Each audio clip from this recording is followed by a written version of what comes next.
Nous allons étudier le DAF P Aleph dans Masechet Nedarim. Nous reprenons à peu près cette ligne à la fin du DAF P Amud Bet.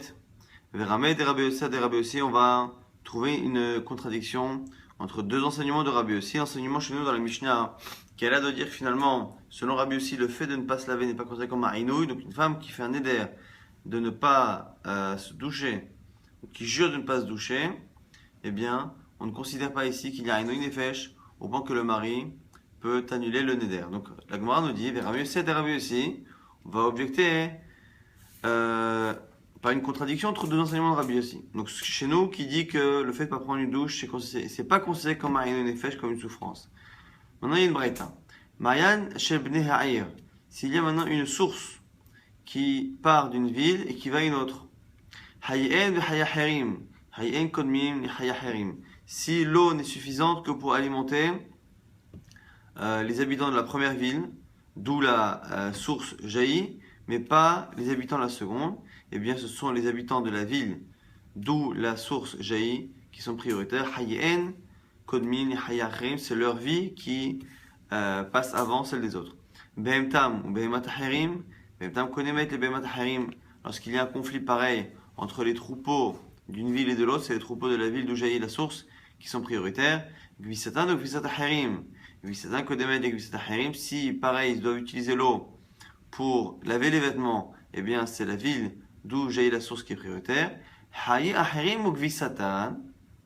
Maintenant, si on a le choix entre prendre de l'eau pour laver les vêtements des habitants de la ville d'où jaillit la source, et les autres habitants en ont besoin pour boire, pour vivre. Hayi Aherim Kodmim le Gvisatan. Tanakama pense que c'est la vie des habitants voisins qui est prioritaire par rapport à la lessive et au lavage des vêtements que vont faire les habitants de la ville d'où jaillit la source. Mais Rabbi Yossi n'est pas d'accord. Rabbi Yossi Omer, Gvisatan kodem le chayacherim. La gvissa, le fait de laver leurs vêtements, passe avant. C'est comme si Rabbi Yossi pensait que finalement c'était presque une question de yudement. En tout cas, ça fait partie de la vie, quoi. Le fait de laver ses vêtements fait partie vraiment des besoins vitaux d'un homme. Donc on a l'air de voir ici que le fait de laver ses vêtements, il a dit ça un raisonnement a fortiori. Rabbi Yossi, Yeshbatsar. Si déjà le fait de laver ses vêtements, ou le fait de pas les laver en tout cas, c'est une souffrance au point que ça passe avant la vie d'autres personnes. Alors que finalement le vêtement n'est qu'en contact avec la peau, c'est une partie de la peau.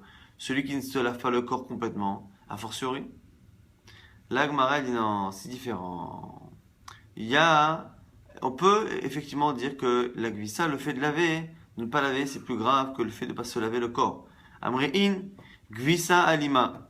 Le fait de laver les vêtements, c'est plus important finalement que de se laver. Pourquoi? Les Rabbi Yossi d'Amar Shmuel, à cause du Marma de Shmuel, qui est un peu difficile à comprendre, qui dit quoi? Ha irvovita derecha. La saleté qu'il y a sur la tête, matia lida avira, rend aveugle. Irvovita demane matia, l'idée shamutita.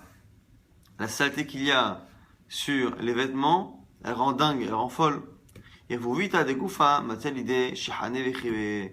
La saleté du corps donne des boutons. Donc si on regarde dans la gravité, eh bien les vêtements sales rendent fou, alors que la peau qui est sale ne fait que donner entre guillemets des boutons.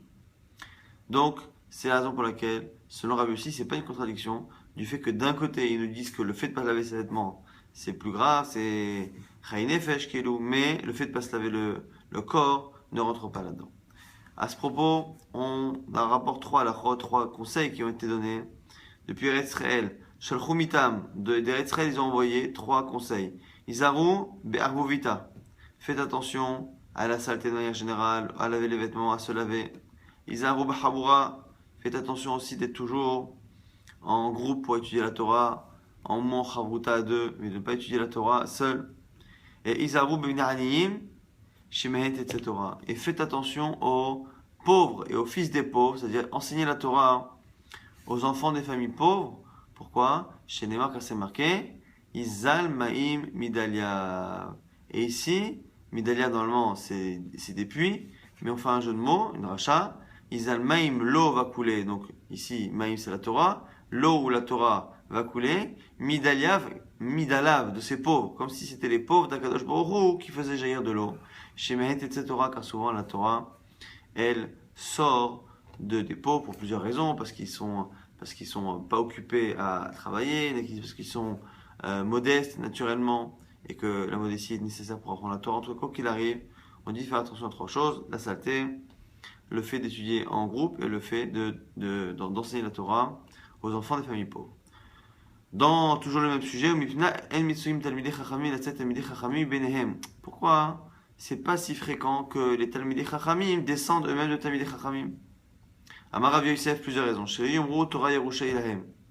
Première raison qui est donnée par Rav Yosef, c'est pour ne pas que ces familles-là pensent que la Torah c'est Yerusha, c'est un héritage qui se transmet sans effort, sans rien, que ça se transmet. C'est un héritage. Rav Shisha, Vered Rav Idi Omer, Kedei shelo yitgadru ala tzibur. Autre raison, pour pas qu'ils se prennent pour être plus que les autres. S'ils pensent que cette famille, eh bien ils vont penser qu'ils ont le sang bleu, qu'ils ont un sang différent, qu'ils sont mieux que les autres. Marzutra Omer, mipnei shehen mitgadrim ala tzibur. Nous dit Marzutra, c'est pas de peur que, c'est parce que Bichlal déjà maintenant, ils prennent trop de pouvoir par rapport au tzibur et ils le font parfois pas les shem. Shem si ils le font les shem shemaim pour le mishum kavod Torah ou pour enseigner, ok. Mais s'ils le font pour eux, c'est pas bon. Avashi Omer, mishum dekaro leinasher chamare. Avashi dit parce que des fois ils sont mezalzelim, ils manquent de kavod au hamaretz parce que eux ils pensent qu'ils sont chachamim, les autres ils les pensent un peu simples, un peu bêtes. Et parfois c'est ce manque de kavod qui fait que leurs enfants sont pas taminés chachamim. Ravina Omer, she'en mevachim batorah trila. Ravina dit c'est parce qu'ils font pas la bracha avant d'étudier. Et du coup, on enchaîne sur un midrash très connu. La Maravuda Amarav, au nom de Rav, Maïk dirtiv mia'ish chacham ve'yevenet zot, dans Yirmia. Kadosh Baruch Hu dit, qui est l'homme chacham qui va comprendre? Hachem dit, ber pi Hachem elav ve'gida. À qui Hachem va expliquer, qui pourra nous dire la chose. Alma avda aretz, pourquoi la terre a été perdue? Nitzeta kemidba, mais bien envers. Pourquoi le temple a été détruit? On demande pourquoi Akadosh Baruch Hu nous a mis en galoute. Davarzen nish'ala la chachamim ve'la neviim, c'est ça le sens du pasuk, c'est qu'on a posé la question pourquoi on a été mis en galoute, on a demandé aux chachamim, on a demandé aux prophètes, ve'lo pirshua, personne n'a su expliquer, hachi pirshua Akadosh Baruch Hu ve'asmush, que ce soit Akadosh Baruch Hu qu'il le dise lui-même, qu'il explique dans le pasuk qui suit, dirti, vayomer Hashem, al ozam et torati, parce qu'ils ont abandonné ma Torah, et ainsi de suite. À la fin, on dit quoi? Velo shama'o vekoli, qui n'ont pas écouté ma voix, velo al chuba, et qui n'ont pas été dans ces chemins. Agma dit velo shama'o vekoli, aïnolo al chuba, quelle est la différence entre le fait d'écouter la Torah ou d'aller dans ces chemins? C'est la même chose.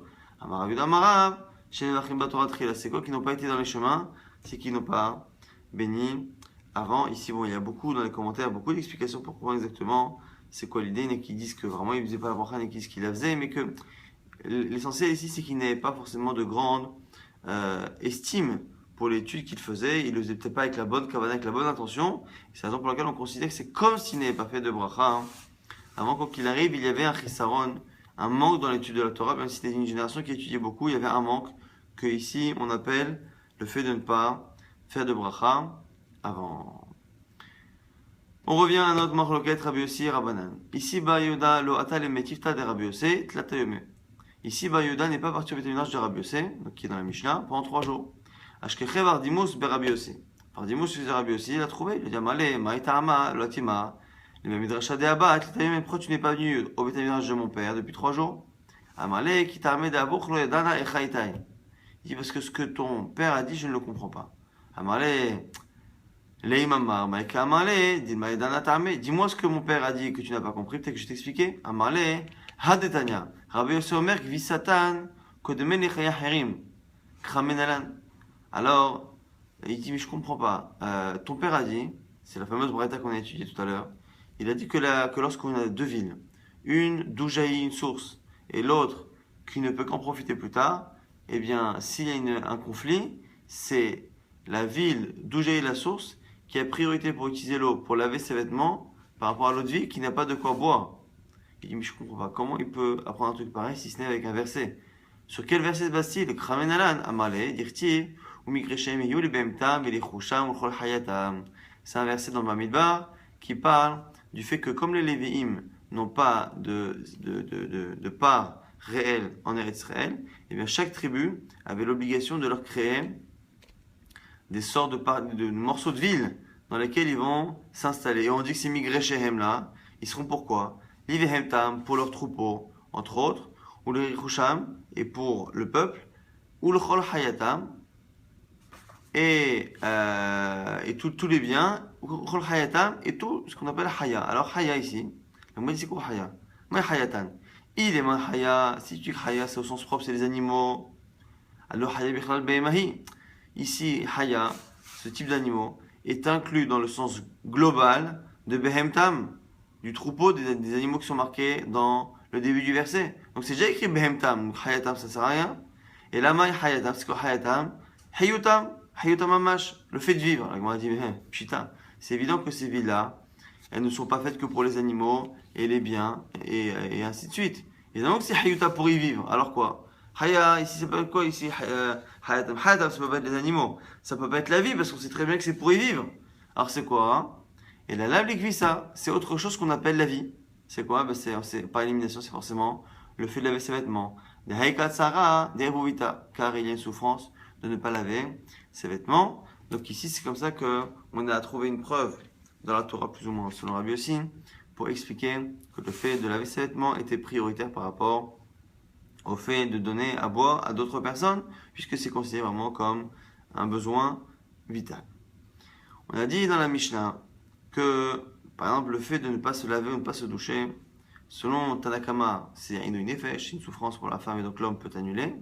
Selon Rabbi aussi, c'est pas Inouï Nefesh. Donc on aurait pensé que le mari ne peut pas annuler. Amar Rabbi aussi, En Elo Nidre Inouï Nefesh. On a dit que c'est pas Inouï Nefesh. On a pose une question, il va aller où? Les Rabbi aussi Maouchi Afam Mishun Varim Sheben Bena.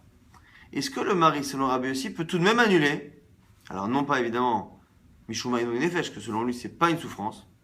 Mais même si c'est pas Inouï Nefesh, il pourrait peut-être annuler.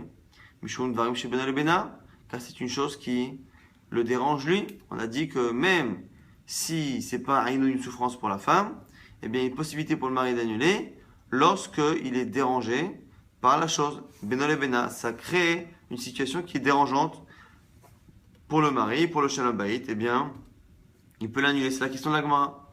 La Gemara va essayer de répondre. Tashma avec une Mishnah. Amar Rabbi aussi, Enelo, Nidre, Inouï Nefesh. Le fait que la Mishnah ait dit, ça n'est pas Inouï Nefesh. Il n'a pas dit, il ne peut pas les annuler. Il a dit, c'est pas Inouï Nefesh. Qu'est-ce qu'on déduit? De là, tu vois que c'est pas Inouï Nefesh, mais c'est autre chose. C'est quoi? Donc c'est Benol et Bena. Donc la Gemara a trouvé un diouk, une déduction, du fait qu'on n'ait pas dit que Rabbi Yossi Oser, Rabbi Yossi interdit, ou Rabbi Yossi dit que le Yafer, il ne peut pas annuler. Il a juste dit, non, c'est pas Inouï Nefesh. Moi, je sais que c'est pas Inouï Nefesh, là-dessus, je suis pas d'accord, mais c'est autre chose qui peut faire que ça s'annule. La Gemara dit, non, c'est pas évident comme déduction. Dilma le dit, Hukama Léo. Il a dit, le Dvarim Shebaino le Bena lo Avian. Il a dit, Trudam Rito Avian Nidreinu Nefesh. Hodoli de Enelo Nidreinu Nefesh. Peut-être que non. La Gemara dit, c'est pas évident. Peut-être que Rabbi aussi lui-même, il pense que c'est ni Ainu Nefesh, ni souffrance, ni même quelque chose qui est Benol et Bena. Mais peut-être que Rabbi aussi n'est venu qu'objecter à Rabbanan selon eux, en disant, écoutez, soit vous êtes d'accord que c'est pas Ainu Nefesh, mais maintenant, au moins, c'est Darim chez Benol et Bena. Et la Gemara dit, alors c'est quoi finalement l'idée? C'est quoi finalement l'idée? Est-ce que réellement, Rabbi Yossi, lorsqu'il a l'air de dire que c'est pas Inouï Nefesh, et qu'il a l'air de sous-entendre que par contre c'est Benol et Bena, c'est quelque chose qui les concerne tous les deux, est-ce qu'il le dit pour lui ou est-ce qu'il ne le dit que pour Tanakama Chachamim, en disant écoutez, je veux bien croire qu'il annule, mais pas Mishum Inouï Nefesh, au moins Mishum Darim chez Benol et Bena. La Gemara dit Maï, là on a une marloquette. Rabat Abarava Omer Mefer, Ravuna Omer In Mefer. Donc on a une marloquette, selon Rabbi Yossi. Selon Rabbi Yossi, est-ce qu'il peut annuler ou pas? Selon Rabat Abarava, il peut annuler Mishum, que c'est quelque chose qui les concerne tous les deux. Et Ravuna Omer, El Mefer, il ne peut pas, donc on a une marloquette. Est-ce que Rabbi Yossi lui-même pense que c'est Benol et Bena ou pas? Pourquoi ici il ne peut pas annuler? Chez l'homme Atsinu Shural, chez Met Be'afar Pir. Car on n'a jamais vu un un choual, donc un renard, qui est mort avec la poussière qu'il a tout le temps autour de lui. Ce qui veut dire ici, il y a un moment donné où, comme c'est sa femme, eh bien, même si sa femme, à un moment donné, elle ne va pas se maquiller ou se laver, eh bien, ça ne va pas, entre guillemets, le tuer parce qu'il est habitué. Exactement comme un animal qui n'est pas tué par la poussière ou qui n'est pas dérangé par quelque chose qu'il a l'habitude de connaître. Tout ce qui est, ici, c'est une métaphore pour dire que finalement, une chose avec laquelle on a vécu, un homme qui vit avec une femme, qui la connaît, et donc, même si cette femme-là ne se lave pas tout le temps ou ne se maquille pas tout le temps, eh bien, ça va moins déranger que quelqu'un d'extérieur. Donc, c'est les deux possibilités. Est-ce que Rabbi aussi pense que c'est Beno et Bena ou pas?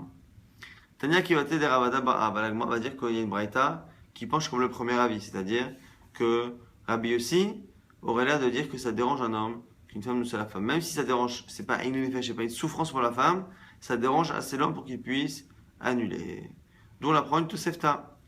Si une femme a fait un éder, et que ce néder-là, c'est Dvarim Sheesh Baem Enu Nefesh, c'est un éder qui l'a fait souffrir, eh bien le mari peut annuler, mais faire Bein Beno le Bena, Bein Bena le Benacharim. Que le vœu le concerne lui ou que le vœu concerne quelqu'un d'autre.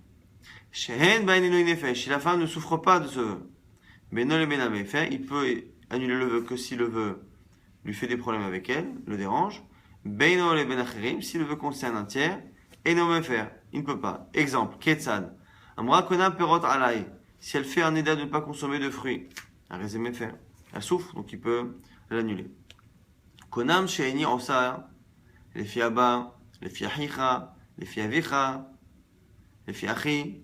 Une femme qui fait un éder et qui dit je fais le éder de ne pas servir à manger à mon père, à ton père, à mon frère, à ton frère.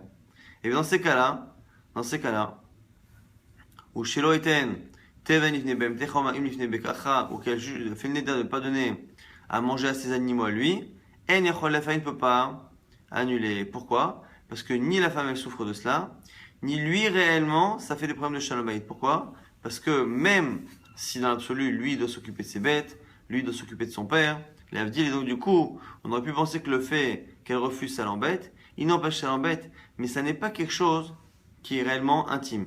Si c'est intime, on peut comprendre. À partir du moment où c'est intime, eh bien, c'est Beno le Bena. Dès que c'est pas intime, et que c'est juste qu'il a un arrangement, ça l'arrangerait qu'elle le fasse, et ça le dérange un peu qu'elle ne le fasse pas, eh bien, ça n'est pas suffisant pour annuler. Chez le Ekrol, Veshelo Efkos, si elle jure de ne pas se maquiller les yeux, et Efkos, c'est le fait de se maquiller le visage et faire en sorte que le maquillage, le visage rougisse pour avoir un bon teint, le Shoresh Shemesh Mitati, ou qu'elle fait le néder de ne pas avoir de relation avec lui, il y a à faire, il peut annuler. Chez Ben Almena, à cause de ces choses-là qui sont liées à l'intimité. On continue la suite. Chez Loatzia Alecha Mitatra, si elle jure de ne pas lui faire son lit, chez Lomzoglecha et Akos, de ne pas lui servir de vin, de ne pas lui couper le vin, comme il le faisait à l'époque, et chez Loechatz Alecha, Panecha et Alecha, qu'elle ne lui lave pas le visage, de pied et les mains, et ça il n'y a même pas besoin d'annuler. Pourquoi? Parce qu'on dit ici que ce sont les trois choses qu'une femme doit faire à son mari, même si elle a des servantes. Il y a beaucoup de choses, on a parlé dans le Masechet Ketubot, toutes les obligations d'une femme sont liées en fait à la possibilité d'être faites par quelqu'un d'autre. Si elle a des femmes de ménage, elle n'est pas obligée. Trois choses que les Chachamim ont demandé à la femme de faire, toujours quoi qu'il arrive, pour que justement cette femme soit appréciée et aimée de son mari. Et ce sont ces trois choses-là. Donc ces trois choses-là, comme elle est engagée, elle ne peut pas s'en désengager à cause d'un éder. Rabban Gamliel Omer, Yafer, Shenema, Lo, Yachel Devro. Rabban Gamliel dit que même ces derniers cas-là qu'on a cités, le fait de lui faire le lit, le fait de lui servir du vin, le fait de lui laver pieds, mains, visage, eh bien même s'il n'y a pas de néder, eh bien il faut tout de même le faire annuler. Pourquoi? Shenema, Lo, Yachel Devro, car il dit, c'est marqué dans le pasuk, il ne faut pas profaner sa parole. Et de là, Rabban Gamliel vient nous dire que même lorsqu'il n'y a pas de néder au sens halachique du terme, au sens strict, eh bien, il y a un principe de ne pas profaner sa parole, de ne pas contredire sa parole. D'abord, après, autre chose sur le Echel Devaro. Le Echel Devaro, Mikel Echam, Shen Matière Nidri Ratsum. De là, on apprend que le Yachel, le Chacham, qui peut être Mechel, qui peut annuler les vœux des autres, le Echel Devaro, les siennes, son éder, il ne peut pas l'annuler. Donc, on continue maintenant à déduire finalement ce qu'on a dit. On a dit, on a une preuve ici, de cette braïta, que selon Rabbi Yossi, eh bien, tout ce qui est maquillage et lavage, eh bien, c'est pas annulable, parce que Michoum souffrance, c'est pas une souffrance de la femme, mais c'est oui quelque chose qui dérange l'homme, dont on l'apprend. Qui est celui-là dans la braïta qu'on a cité, qui a dit que si la femme s'engage à ne pas se maquiller soit les yeux, soit le visage, eh bien, du coup, il peut annuler. Qui a dit que c'est Dvarim Shebeno Lebena? Qui a dit que c'était quelque chose qui concerne l'homme et la femme? C'est ce qui a marqué ici dans la braïta. On dit que c'est quelque chose qui dérange l'homme. On va dire Rabbi aussi. C'est Rabbi aussi. Katane des Mefem Mishum Dvarim Shebeno Lebena. Donc je dis que c'est Rabbi aussi. Pourquoi? Parce que si c'est Chachamim Bichlal, ça s'appelle Aïnou Nefesh. Et donc si c'est Aïnou Nefesh, c'est mieux de dire qu'il l'annule Mishum Aïnou Nefesh, qu'on l'a dit il y a quelques jours, que Aïnou Nefesh, c'est fait souffrir la femme, l'annulation elle est définitive. Alors que si c'est Beno Lebena, eh bien il ne l'annule que tant qu'elle n'est pas remariée un jour avec quelqu'un d'autre. Donc du coup, forcément par élimination, c'est Rabbi aussi. Donc on voit que Rabbi aussi pense que le fait de ne pas se maquiller, c'est bien quelque chose qui dérange l'homme. On revient sur la braïta à Marmar, Shelo Yeshamesh Mitati, lorsque la femme s'engage à ne pas avoir de relation avec lui. Il fait Mishum Dvarim chez Bena Lebena, il peut annuler parce que ça le dérange. La Gemara dit Chidame, de quel neder parle-t-on? Il est Madame Rana Tashmishi Alecha Lamali Afara Amisho Bedetle. Si elle fait le neder, elle, de ne pas profiter, enfin, elle fait le neder exactement, de ne pas profiter de lui interdire à lui en tout cas, il lui interdire à lui cette relation. Donc elle crée sur lui l'interdit de profiter de sa relation. La Gemara dit c'est pas possible, elle est Mishwa Bedet, elle est engagée, elle ne peut pas créer un éder qui est en contradiction avec l'engagement qu'elle a de donner. Elle se doit de se donner entre guillemets à son mari, elle ne peut pas en même temps ce qu'elle doit lui donner, elle ne peut pas l'interdire. Donc elle ne peut pas interdire quelque chose qui appartient entre guillemets à son mari. Et là, c'est l'inverse. Ce qu'elle peut faire par contre, c'est elle s'interdire le profit de la relation. Donc comme elle s'interdit le profit de la relation, eh bien on est bloqué. Pourquoi? Car qui a dit quoi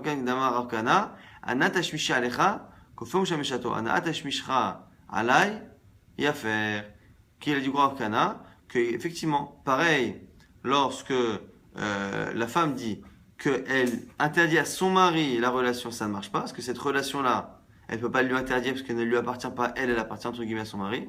Par contre, la relation que son mari lui donne, se l'interdire à elle, elle peut. Et du coup, on ne peut pas, on est en contradiction avec un problème. Elle doit techniquement donner à son mari, mais d'un autre côté, comme quand elle donne à son mari une relation, elle reçoit elle aussi une relation qu'elle ne peut pas justement consommer parce qu'elle a fait un éder, eh bien, il faut annuler chez El Machinim et Adam de Vara Solo. Car même pour faire une mitzvah, eh bien, on ne peut pas lui donner à manger quelque chose d'interdit. Ce qui veut dire ici que même si cette femme a l'obligation d'être disponible pour son mari et qu'elle fait une mitzvah à ce moment-là, le problème c'est qu'au même moment, elle reçoit et ce profil-là est interdit à cause d'une éder. Donc c'est dans ce cas-là qu'il faut faire afar. Maintenant, l'Agma nous dit Mantana Hadetania, qui a enseigné cette braïta qui dit Dvarim Mutarim Vachrim Nagubahen Isur, quelque chose qui est autorisé minadin au niveau de la lacha. Mais certaines personnes ont pris le minag de se l'interdire. Yataracha l'inog ba'en eter kedele vatlan. Tu n'as pas le droit de leur enlever ce minag, donc tu n'as pas le droit de te comporter devant eux de manière autorisée pour que eux arrêtent ce minag d'interdire. Shum shileman lo yahel devaro, dont l'apprendre de lo yahel devaro, de ce même passage qui dit lo yahel devaro, on ne prendra pas sa parole, un peu comme Rabban Gamliel qui disait que lo yahel devaro, même quand il n'y a pas un éder au sens propre, il ne faut pas profaner la parole. C'est qui Mani? Eh bien, la Gemara nous dit c'est Rabban Gamliel, encore une fois, qui comprend le Yahel Devaro de ne pas profaner sa parole au sens large du terme, c'est-à-dire de ne pas la profaner même lorsqu'il n'y a pas de Neder au sens propre du terme. Donc très rapidement, on va rappeler tout ce qu'on a vu dans ce daf. On a vu finalement que même sur le Rabbi aussi, où le fait de ne pas se doucher n'est pas considéré comme une souffrance pour la femme, on voit que malgré tout, le fait de ne pas laver ses habits, c'est oui une souffrance. Car le fait de ne pas laver ses habits, ça peut rendre fou, comme il y Shmuel qui dit, le fait d'avoir la saleté sur la tête, ça rend aveugle, sur les habits, ça rend fou, et sur le corps, ça ne donne que des boutons, entre guillemets. Donc c'est plus important de laver ses vêtements que de laver son corps. Et c'est la raison pour laquelle laver ses vêtements, eh bien, sera une priorité des gens de la ville par rapport à la survie des gens de la ville d'à côté. Et d'où il l'apprend, de migrer chez Hem, Yule Behemtam, de ces parties-là de villes qu'on donnait aux Lévi'im pour leurs bêtes, pour les Rechusham, et pour Chayatam. C'est quoi Chayatam?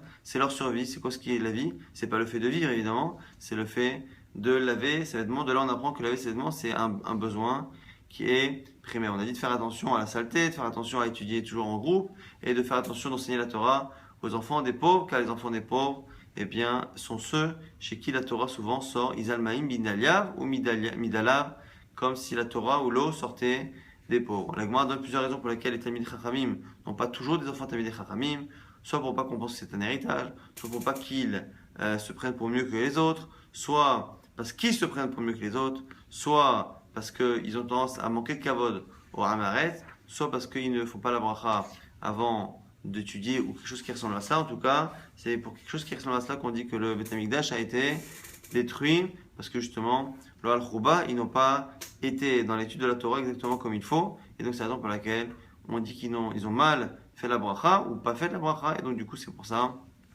que le temple a été détruit. On a vu que selon Rabbi aussi, même si le fait de ne pas se laver, c'est quelque chose qui n'est pas une souffrance pour la femme, ça reste quelque chose qui gêne l'intimité entre un homme et une femme, donc le mari peut annuler à cause de cette raison-là. Même si c'était une marloquette, la conclusion est finalement, la Gemara, qu'il y a une braïta qui confirme que selon Rabbi aussi, il peut annuler parce que ça le dérange. On a vu que quelque chose qui le dérange mais qui n'est pas lié à l'intimité, comme le fait qu'elle serve son père à lui ou son frère, ou qu'elle s'occupe de ses bêtes à lui, même s'il a un profit à cela ou que ça le dérange qu'il ne le fasse pas, ça ne s'appelle pas Beno le Bena, il faut que ce soit lié vraiment à une relation intime, que ça les sépare dans l'intimité, donc la saleté, la propreté ou la relation. Et on a vu à la fin que la seule manière qu'une femme avait d'interdire la relation à son mari, c'est non pas qu'elle se l'interdise qu'elle lui interdise à lui sa relation qu'elle donne, parce que la relation qu'elle donne à son mari, elle ne peut pas l'interdire à son mari, parce que cette relation qu'elle lui donne appartient entre guillemets au mari. Par contre, ce qui elle lui appartient, c'est ce qu'on mari lui donne dans la relation. Ce que le mari donne dans la relation, ça lui appartient à elle, elle peut se l'interdire, et à ce moment-là, on a un problème, on a une contradiction avec la mitzvah qu'elle a d'être disponible pour son mari, et de l'autre côté, l'interdit qu'elle a de consommer. On a vu un dernier avis de Rabban Gamliel qui disait que lorsque la Torah dit le Yachel Devaro, cela parle à la fois d'un éder, mais cela parle aussi d'un cas où il n'y a pas d'éder au sens propre du terme. Même s'il n'y a pas d'éder au sens propre du terme, nous dit Rabban Gamliel, eh bien il faut éviter de faire quelque chose qui est en contradiction avec sa parole. Le Yachel Devaro, ne pas profaner sa parole de manière générale, en dehors même du cadre strict du neder. Donc même lorsque c'est pas un bon neder, eh bien il faut tout de même annuler. Et aussi on voit que lorsque quelqu'un fait quelque chose qui est autorisé, mais il a l'habitude il a le minag de faire les choses de manière assourde, il ne peut pas changer, on ne peut pas le faire changer, car ici c'est un peu comme si finalement il profanait sa parole en changeant de minag et en prenant finalement le minag de la halakha stricte qui s'était autorisé. Le fait de s'autoriser quelque chose qu'il avait pris l'habitude de s'interdire rentre dans le cadre large de l'Oyachel Devant.